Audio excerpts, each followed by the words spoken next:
Assalamualaikum warahmatullahi wabarakatuh. Alhamdulillah wassalatu wassalamu ala Rasulillah wa ala alihi wa sahbihi wa mawalah wa la hawla wa la quwata illa billah. Saudara-saudaraku rahimakumullah yang saya muliakan, patut kita bersyukur kepada Allah Subhanahu wa taala.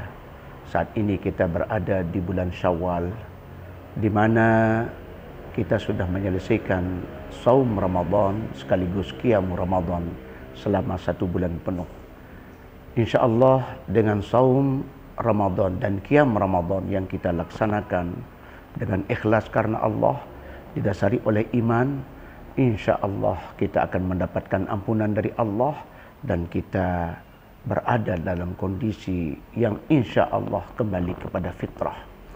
Sudah menjadi pemahaman umum di kalangan umat bahwa pasca Ramadan orang menyatakan dirinya kembali kepada fitrah.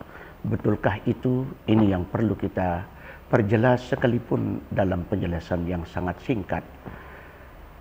Saudara-saudaraku rahimakumullah, begitu disebut kembali kepada fitrah, artinya kita kembali kepada kesucian. Kembali kita kepada kondisi kita tanpa dosa. Itu bisa iya apabila itu hanya dikaitkan dengan dosa-dosa kita kepada Allah Subhanahu wa taala. Kalau kaitan dengan dosa-dosa kita kepada Allah Subhanahu wa taala, insya-Allah sesuai dengan janji Rasulullah sallallahu alaihi wasallam yang secara tegas katakan, begitu seseorang melaksanakan ibadah puasa, maka raja'a yauma waladathu ummuh.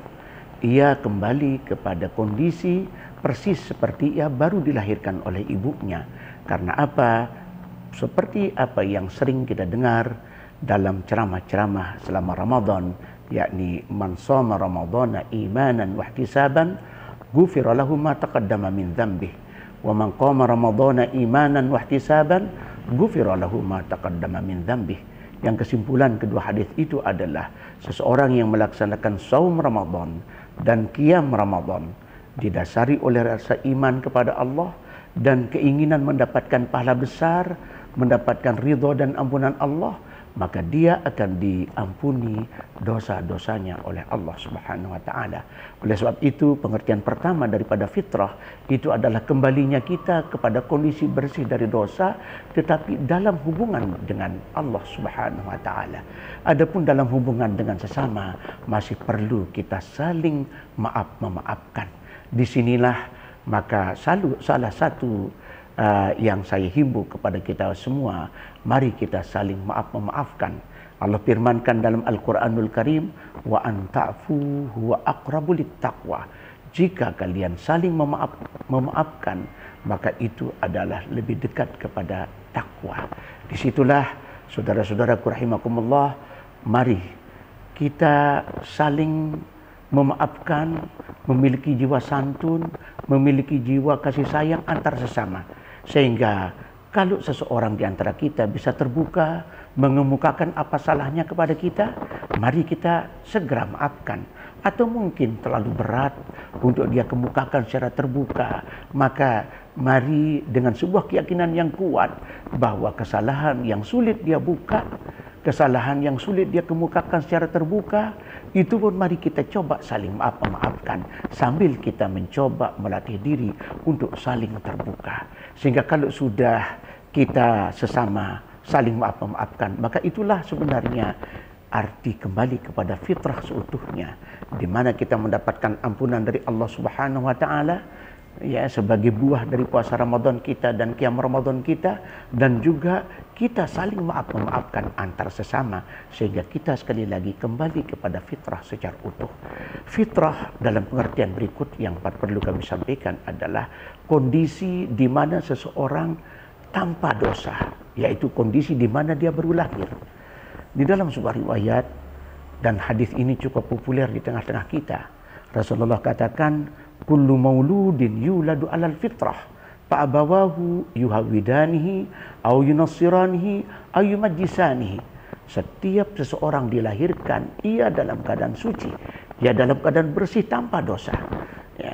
Tetapi kedua orang tuanya lah yang membentuk pribadinya menjadi pribadi yang bisa bersalah, bisa beriman, bisa kufur, Maka Nabi secara tegas katakan, abawahu yuhawidanihi au yunassirani au yumajisani. Kedua orang tuanya, ibu bapaknya yang menyebabkan dia menjadi Yahudi, menyebabkan dia menjadi Nasrani, ataupun bahkan Majusi. Nah, oleh sebab itulah maka pemahaman dasar yang perlu kita miliki, kita awalnya adalah berada, lahir dalam keadaan suci dari dosa. Ya, tidak ada istilah dosa warisan untuk kita umat Islam, tidak ada. Dan tidak ada istilah ada nabi, ada rasul yang menjadi penebus dosa bagi kita. Tidak. Yang menebus dosa kita adalah kita sendiri, yang menghapus dosa kita itu adalah Allah Subhanahu wa taala, karena kita mohon ampun kepadanya. Oleh sebab itulah Fastaghfiru rabbakum innahu kana ghaffara. Mohon ampunlah kamu kalian kepada Tuhanmu. Allah itu Maha Pengampun. Begitu kita kembali kepada fitrah, saudara-saudaraku rahimakumullah, kita kembali kepada kesucian, di mana salah satu karakter daripada orang suci itu adalah orangnya selalu ingin benar, orangnya selalu berbuat yang benar, orangnya selalu berada di atas jalan yang benar. Itulah kesucian. Nah, ini sejalan dengan apa yang dikemukakan oleh Allah Subhanahu wa taala di dalam sebuah hadis qudsi. Allah katakan, ibadi khalaqtu ibadi hunafa'a. Ya, aku ciptakan hambaku mereka dalam keadaan hanif. Hanif itu artinya ma'ilun ilal haq, selalu cenderung kepada kebenaran. Al-mutamassik bil haq, selalu berpegang teguh dengan kebenaran. Itu pemahaman yang diberikan kepada kita oleh para ulama. Jadi semua hamba Allah diciptakan oleh Allah dengan sifat dasar yang dia miliki, itulah hanif. Selalu ingin benar, selalu ingin berbuat benar, selalu ingin memperjuangkan kebenaran, selalu ingin mempertahankan kebenaran. Nah, oleh sebab itu kita pertahankan itu, saudara-saudaraku. Kita harus ingat potongan hadis berikutnya di mana Allah katakan, ja'at alaihimus syayatin, datang kepada mereka setan. Setan iblis laknatullah alaihim, itulah yang kemudian membawa pengaruh kepada pikiran-pikiran manusia yang tadinya hanif ini, sehingga pajtalathum an dinihim. Setan itulah yang membawa pengaruh sehingga manusia menjadi berbuat menyimpang dari kebenaran agama. Saya mengajak kita bersama, mari kita kembali kepada fitrah dan kembali berfikiran yang hanif. Dan untuk itu tidak bisa lain, kita harus berpegang secara konsekuen dengan komitmen yang kuat, berpegang dengan Al-Quran dan Sunnah. Itulah yang diperintahkan oleh Allah dalam Al-Quranul Karim, wa'tasimu bihablillahi jami'a wala tafarraqu. Kalian harus berpegang teguh dengan agama Allah, dengan kebenaran Allah, dengan syariat Allah, ya, dengan jami'an ay jama'atan. Kalian perkokoh persatuan kalian, kalian perkokoh kehidupan berjamaah kalian, wala tatafarraqu, kalian jangan berpecah belah. Ini untuk sementara. Semoga Allah menjadikan kita hambanya yang kembali kepada fitrah dan selalu berfikiran yang lurus dan benar, sehingga kita menjadi hanif, menjadi hamba Allah yang selalu benar. Billahi taufiq wal hidayah.